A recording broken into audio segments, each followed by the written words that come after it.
Hi hello friends, ಎಲ್ಲ ಹೇಗಿದ್ದೀರಾ? ಎಲ್ಲ ಚೆನ್ನಾಗಿದ್ದೀರಿ ಎಂದು ಭಾವಿಸಿ ಇವತ್ತಿನ ಕ್ಲಾಸ್ ಸ್ಟಾರ್ಟ್ ಮಾಡೋಣ. ಇವತ್ತಿನ ವಿಷಯ ಪ್ರಚಲಿತ ಘಟನೆಗಳು. ಸದ್ಯ ಸಿವಿಲ್ 3343 ಅಥವಾ ಅದಕ್ಕಿಂತ ಪ್ಲಸ್ ಹುದ್ದೆಯನ್ನು ಕರೆದಿದ್ದಾರೆ ಮತ್ತು DAR district armed reserve 1500 plus ಕರೆದಿದ್ದಾರೆ. ಈ ಪೊಲೀಸ್ ಕಾನ್ಸ್ಟೇಬಲ್ ಪರೀಕ್ಷೆಯ ದೃಷ್ಟಿಯಿಂದ ನಾವು ಈ ಪ್ರಚಲಿತ ಘಟನೆಗಳನ್ನು ಈ ವಿಡಿಯೋದಲ್ಲಿ ನೋಡ್ತಾ ಹೋಗೋಣ. ಪ್ರಚಲಿತ ಘಟನೆಗಳ ಪಟ್ಟಿ ಈ ರೀತಿ ಇದೆ. 1. ಸಮರಾಭ್ಯಾಸ ಎಕ್ಸಸೈಸ್, ಅಂದರೆ ಭಾರತವು ಇತರೆ ದೇಶಗಳೊಂದಿಗೆ ಮಿಲಿಟರಿ ಸಮರಾಭ್ಯಾಸ ನಡೆಸುವುದನ್ನು ಸಮರಾಭ್ಯಾಸ ಎಂಬ ವಿಷಯದಲ್ಲಿ ಚರ್ಚಿಸುತ್ತೇವೆ. ಅದರಲ್ಲಿ ಉದಾಹರಣೆ ಭಾರತ ಮತ್ತು ನೇಪಾಳ ಸೂರ್ಯ ಕಿರಣ್, ಭಾರತ ಮತ್ತು ಧರ್ಮ ಗಾರ್ಡಿಯನ್, ಭಾರತ ಮತ್ತು ಜಪಾನ್, ಹೀಗೆ ಸಮರಾಭ್ಯಾಸಗಳನ್ನು ಅಧ್ಯಯನ ಮಾಡಬೇಕಾಗ್ತದೆ. ನೆಕ್ಸ್ಟ್ ಸೂಚ್ಯಂಕಗಳು.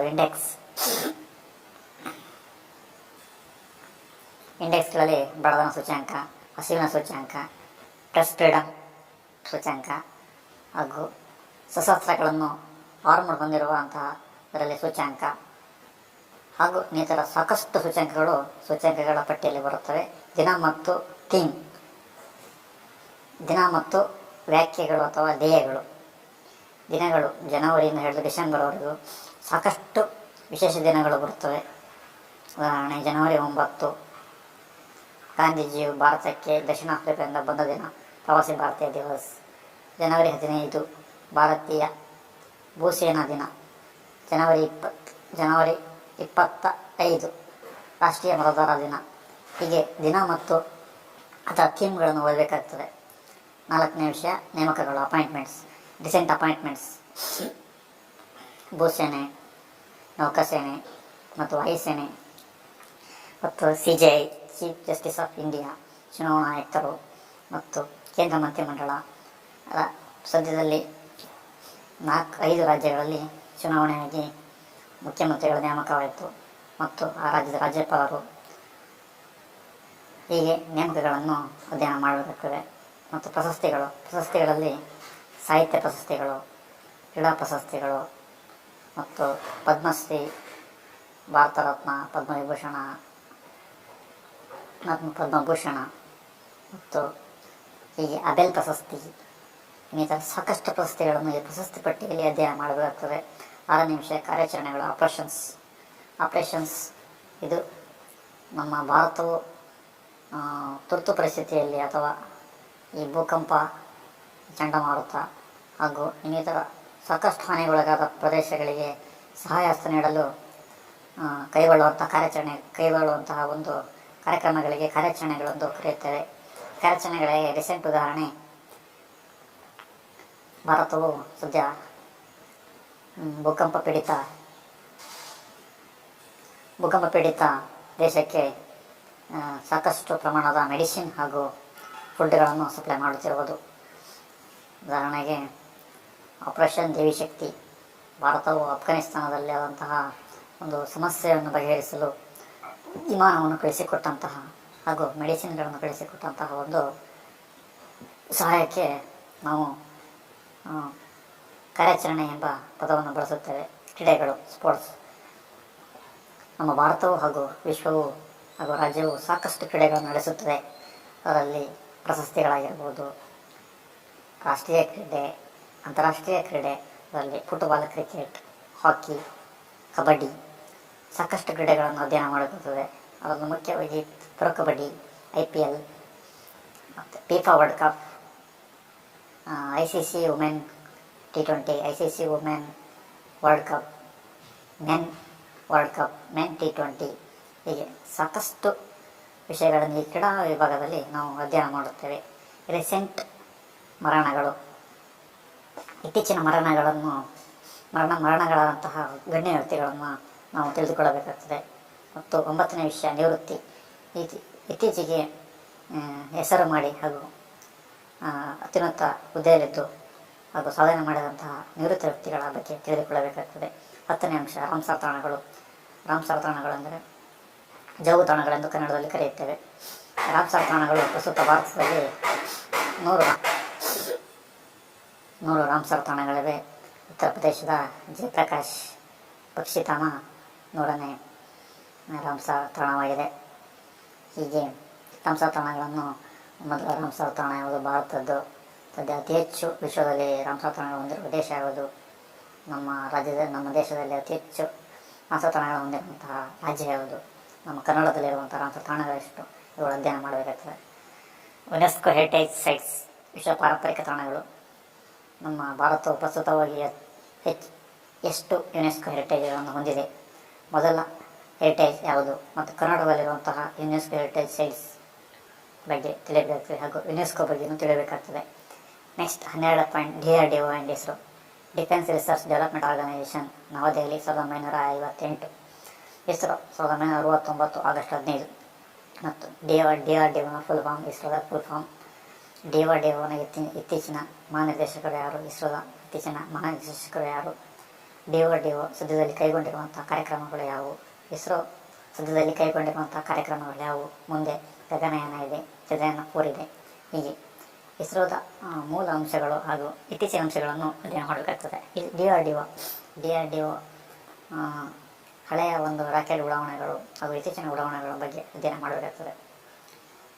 ಸಮ್ಮೇಳನಗಳು, ಸಮಿಟ್ಸ್, ಉದಾಹರಣೆಗೆ BRICS summits, G7 summits, G20 summits, ಹೀಗೆ ಸಾಕಷ್ಟು ಸಮಿಟ್ಸ್ಗಳ ಬಗ್ಗೆ ಇತ್ತೀಚಿನ ಮಾಹಿತಿಯನ್ನು ಕಲೆಕ್ಟಾಗ್ತದೆ.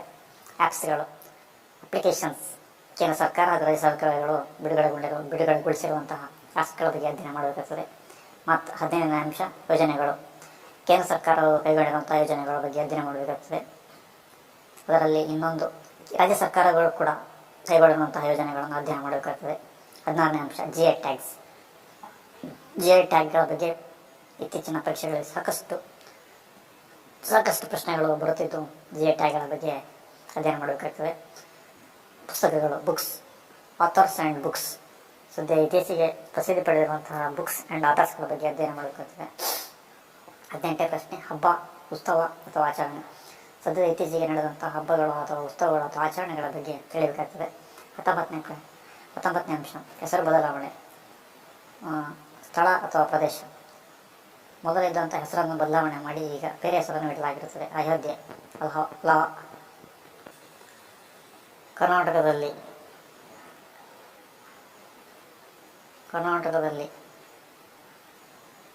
ಪರಿಶಿಷ್ಟ ಪಂಗಡಗಳ ಎಲ್ಲ ಹಾಸ್ಟೆಲ್ಗಳಿಗೆ ವಾಲ್ಮೀಕಿ ಅವರ ಹೆಸರನ್ನು ಇಡಲು ರಾಜ್ಯ ಸರ್ಕಾರ ನಿರ್ಧರಿಸಲಾಗಿದೆ.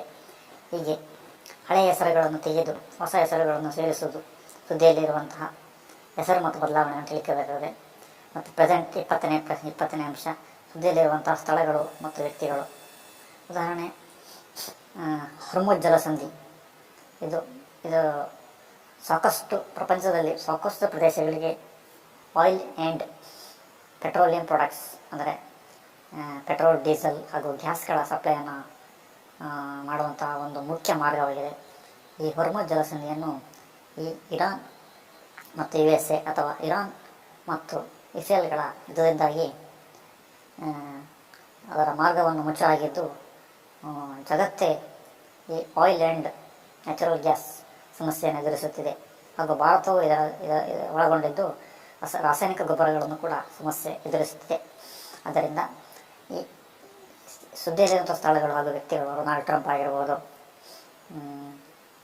ಬೆಂಜಮಿನ್ ನೆತನ್ಯಾಹು ಆಗಿರ್ಬೋದು, ಹೀಗೆ ಬೆಂಜಮಿನ್ ನೆತನ್ಯಾಹು ಆಗಿರ್ಬೋದು, ಸೂರ್ಯವಂಶಿ ಆಗಿರ್ಬೋದು, ಈ ಥರ ಸುದ್ದಿಯಲ್ಲಿರುವಂಥ ಸ್ಥಳಗಳು ಮತ್ತು ವ್ಯಕ್ತಿಗಳ ಬಗ್ಗೆ ಅಧ್ಯಯನ ಮಾಡಲಾಗುತ್ತದೆ. 21ನೇ ಪ್ರಶ್ನೆ ಇತ್ತೀಚಿನ ಚುನಾವಣೆಗಳು ಮತ್ತು ಫಲಿತಾಂಶ. ಸದ್ಯ ಈ 2026ರಲ್ಲಿ ಪಂಚರಾಜ್ಯಗಳಲ್ಲಿ ಚುನಾವಣೆಗಳು ನಡೆದವು. ಈ ಪಂಚರಾಜ್ಯಗಳ ಚುನಾವಣೆಯಲ್ಲಿ ಬಹುಮತ ಪಡೆದಂಥ ಪಕ್ಷ ಸದ್ಯ ನೇಮಕಗೊಂಡಂಥ ಮುಖ್ಯಮಂತ್ರಿ ಈ ರೀತಿ ಅಧ್ಯಯನ ಮಾಡಬೇಕಾಗ್ತದೆ. ಹಾಗೂ ರಾಷ್ಟ್ರೀಯ ಪಕ್ಷಗಳು, ಪ್ರಾದೇಶಿಕ ಪಕ್ಷಗಳು, ಚುನಾವಣಾ ಆಯೋಗ, EVM, ಬ್ಯಾಲೆಟ್ ಪೇಪರ್ ಇವುಗಳನ್ನು ಕೂಡ ಅದರೊಟ್ಟಿಗೆ ಸೇರಿಸಿ ಅಧ್ಯಯನ ಮಾಡಬೇಕಾಗ್ತದೆ. ಮತ್ತು 22ನೇ ಅಂಶ ಇತ್ತೀಚಿನ ಕೋರ್ಟ್ ತೀರ್ಪುಗಳು. ಮೊದಲ ತೀರ್ಪು ಹಳೆಯ ತೀರ್ಪುಗಳಾಗಿದ್ದು ಈ ಗೋರಖ್ನಾಥ್ ಪ್ರಕರಣ ಆಗಿರ್ಬೋದು, ಕೇಶವಾನಂದ ಭಾರತಿ ಪ್ರಕರಣ ಆಗಿರ್ಬೋದು, ಆ ರೀತಿ ಸದ್ಯದಲ್ಲಿ ಪ್ರಕಟಗೊಂಡಿರುವಂಥ ಇತ್ತೀಚಿನ ಕೋರ್ಟ್ ತೀರ್ಪುಗಳನ್ನು ಕೂಡ ನಾವು ಅಧ್ಯಯನ ಮಾಡಬೇಕಾಗ್ತದೆ. 23ನೇ ಪ್ರಶ್ನೆ ಇತ್ತೀಚಿನ ಒಪ್ಪಂದಗಳು. ಭಾರತವು ಇತರ ದೇಶಗಳೊಂದಿಗೆ ಮಾಡಿಕೊಂಡಂಥ ಒಪ್ಪಂದಗಳು ಹಾಗೂ ಇವು ಮುಂದಿನ ಗುರಿಗಳು ಹಾಗೂ ಇವುಗಳನ್ನು ಅಧ್ಯಯನ ಮಾಡಬೇಕಾಗ್ತದೆ. ನೆಕ್ಸ್ಟ್ 24ನೇ, ಪ್ರಧಾನಮಂತ್ರಿಗಳು ವಿದೇಶಕ್ಕೆ ಭೇಟಿ ನೀಡಿದ್ದು ಮತ್ತು ಪಡೆದಂಥ ಪ್ರಶಸ್ತಿಗಳ ಬಗ್ಗೆ ಅಧ್ಯಯನ ಮಾಡಬೇಕಾಗ್ತದೆ. ಪ್ರಧಾನಮಂತ್ರಿಗಳು ಸದ್ಯ ಸಾಕಷ್ಟು ದೇಶಗಳಿಗೆ ಭೇಟಿ ನೀಡಿದ್ದಾರೆ ಮತ್ತು ಅಲ್ಲಿ ಸಾಕಷ್ಟು ಕಾರ್ಯಕ್ರಮಗಳನ್ನು ಉದ್ಘಾಟಿಸಿದ್ದಾರೆ ಹಾಗೂ ಸಾಕಷ್ಟು ದೇಶಗಳ ಅತ್ಯುನ್ನತ ಪ್ರಶಸ್ತಿಗಳನ್ನು ಕೂಡ ಪಡೆದಿದ್ದಾರೆ. ಇದರ ಬಗ್ಗೆ ಅಧ್ಯಯನ ಮಾಡಬೇಕಾಗ್ತದೆ. 25ನೇ, ಇತ್ತೀಚಿನ ಸಾಂವಿಧಾನಿಕ ತಿದ್ದುಪಡಿಗಳು. ಸದ್ಯ ನಮ್ಮ ಸಂವಿಧಾನವು ಪ್ರಸ್ತುತವಾಗಿ 106 ಸಂವಿಧಾನಗಳ ತಿದ್ದುಪಡಿ ಮಾಡಿದೆ. ಇತ್ತೀಚೆಗೆ ಇನ್ನೂ ತಿದ್ದುಪಡಿ ಮಾಡಲು ಪ್ರಯತ್ನ ನಡೆಯುತ್ತಾ ಇದೆ. ಹಾಗಾಗಿ ಇತ್ತೀಚಿನ ಸಂವಿಧಾನ ತಿದ್ದುಪಡಿಗಳ ಅಧ್ಯಯನ ಮಾಡುವುದು ನಾವು ಅವಶ್ಯಕ. 26, ರಾಜ್ಯ ಅರಣ್ಯ ವರದಿಯನ್ನು ಅರಣ್ಯ ಮತ್ತು ಪರಿಸರ ಸಚಿವಾಲಯವು ರಾಷ್ಟ್ರೀಯ ಮಟ್ಟದಲ್ಲಿ 2 ವರ್ಷಗಳಿಗೊಮ್ಮೆ ಮಾಡುತ್ತದೆ. ಈ ರಾಜ್ಯ ಅರಣ್ಯ ವರದಿಯನ್ನು ಕೂಡ ನಾವು ಸಂಪೂರ್ಣವಾಗಿ ಅಧ್ಯಯನ ಮಾಡಬೇಕಾಗುತ್ತದೆ. 27, ಯುದ್ಧಗಳು ಮತ್ತು ಒಪ್ಪಂದ. ಸದ್ಯ ಸಾಕಷ್ಟು ದೇಶಗಳ ನಡುವೆ ಯುದ್ಧಗಳು ನಡೆಯುತ್ತಿವೆ. ರಷ್ಯಾ ಮತ್ತು ಉಕ್ರೇನ್, ಇರಾನ್ ಮತ್ತು USA, ಇರಾನ್ ಮತ್ತು ಇಸ್ರೇಲ್, ಹೀಗೆ ಸಾಕಷ್ಟು ದೇಶಗಳು, ಚಿಕ್ಕ ಪುಟ್ಟ ರಾಷ್ಟ್ರಗಳು ಕೂಡ ಯುದ್ಧ ಮಾಡುತ್ತವೆ. ಹಾಗೂ ಆ ಯುದ್ಧಗಳು ಮತ್ತು ಮಾಡಿಕೊಂಡಂಥ ಒಪ್ಪಂದಗಳು ಸಾಕಷ್ಟು ನಷ್ಟಗಳನ್ನು ಕೂಡ ಅಧ್ಯಯನ ಮಾಡಬೇಕಾಗುತ್ತದೆ. ಮತ್ತು 28, ರಾಯಭಾರಿಗಳು, ವಿವಿಧ ಕಂಪನಿಗಳು ಹಾಗೂ ವಿವಿಧ ಪ್ರಾಡಕ್ಟ್ಗಳ ಅಂಬಾಸಿಡರ್ಗಳ ಬಗ್ಗೆ ಅಧ್ಯಯನ ಮಾಡಬೇಕಾಗುತ್ತದೆ.